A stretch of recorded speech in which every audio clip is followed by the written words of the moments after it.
বিকেল বন্ধুরা, তো একটা বিকেলে নতুন ব্লগে তোমাদের স্বাগত জানাই। তো আজকে হচ্ছে বাসন্তী পুজোর সপ্তমী।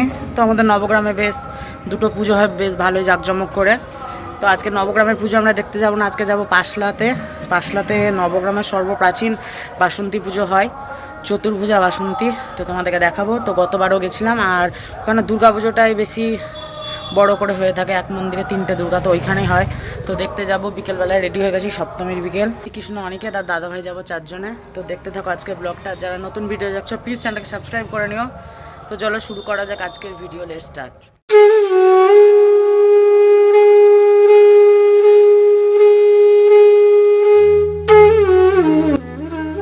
তো এই যে আমরা মন্দির চলে এসেছি। তো চলো এবার ঠাকুর দেখা যাক।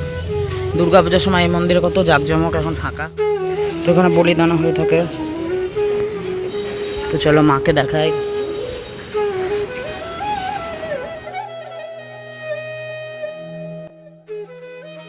তো এই মাঝের বেদিটাতে মায়ের পুজো হয়, গতবারও এসেছিলাম। তো এখানে চতুর্ভুজা বাসন্তী মাতা, এবং এখানে গণেশ উল্টো দিকে, যেমন দুর্গা মূর্তিতে হয়।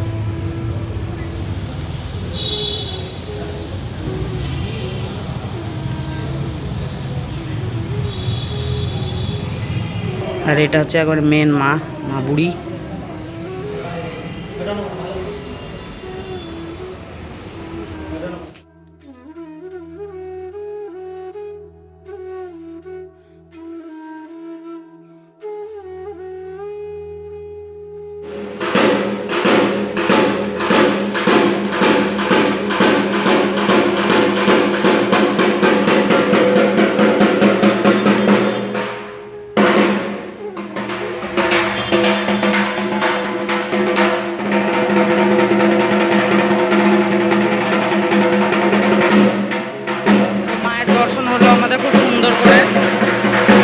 নবগ্রামে